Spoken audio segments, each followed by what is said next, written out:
गौतम ऋषि के पुत्र का नाम शरद्वान था। उनका जन्म बाणों के साथ हुआ था। उन्हें वेदाभ्यास में जरा भी रुचि नहीं थी और धनुर्विद्या से उन्हें अत्यधिक लगाव था। वे धनुर्विद्या में इतने निपुण हो गए कि देवराज इंद्र उनसे भयभीत रहने लगे। इंद्र ने उन्हें साधना से डिगाने के लिए नामपदी नामक एक देवकन्या को उनके पास भेजा। उस देवकन्या के सौंदर्य के प्रभाव से कृप नामक बालक उत्पन्न हुआ और दूसरे भाग से कृपी नामक कन्या उत्पन्न हुई। कृप भी धनुर्विद्या में अपने पिता के समान ही पारंगत हुए।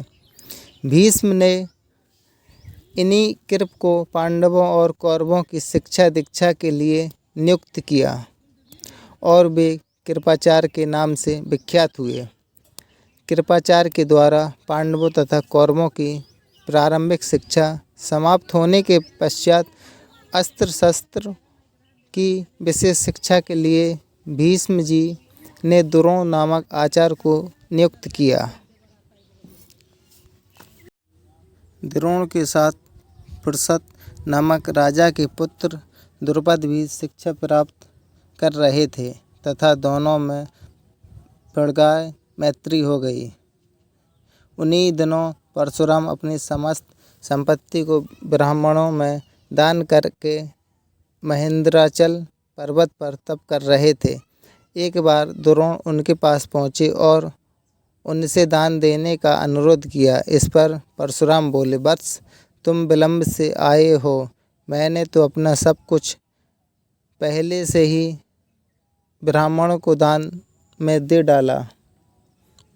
अब मेरे पास केवल अस्त्र शस्त्र ही शेष बचे हैं। तुम चाहो तो उन्हें दान में ले सकते हो। द्रोण यही तो चाहते थे।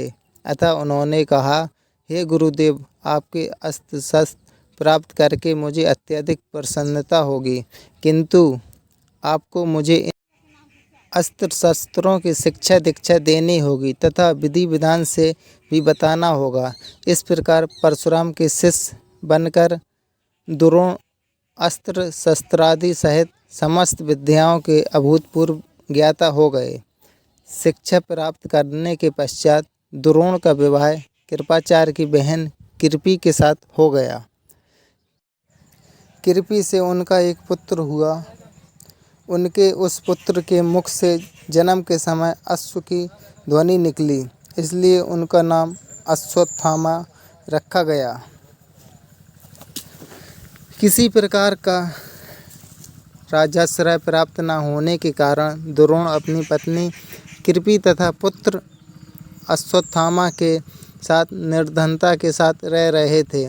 एक दिन उनका पुत्र अश्वत्थामा दूध पीने के लिए मचल उठा, किंतु अपनी निर्धनता के कारण द्रोण पुत्र के लिए गाय के दूध की व्यवस्था न कर सके।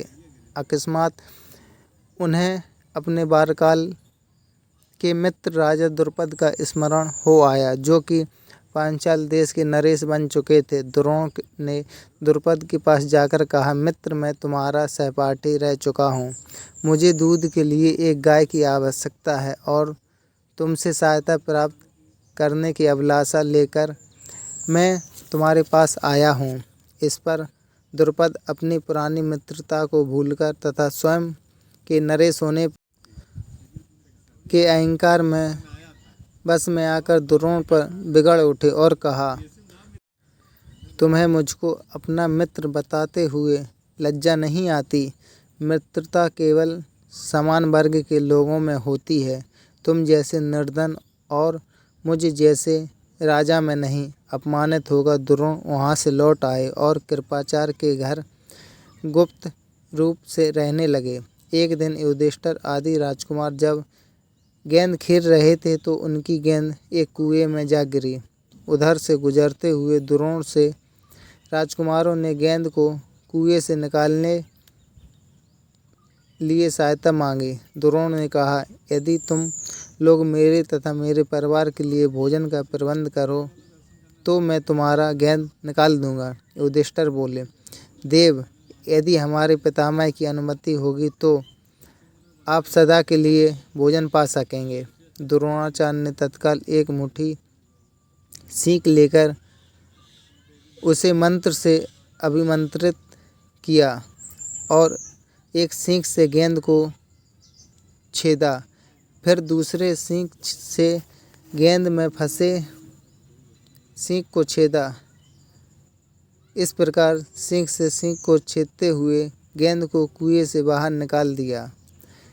इस अद्भुत प्रयोग के विषय में तथा द्रोण के समस्त विषयों में प्रकांड पंडित होने के विषय में ज्ञात होने पर भीष्म पितामह ने उन्हें राजकुमारों के उच्च शिक्षा के नियुक्त कर राज्याश्रय में ले लिया और वे द्रोणाचार्य के नाम से विख्यात हुए।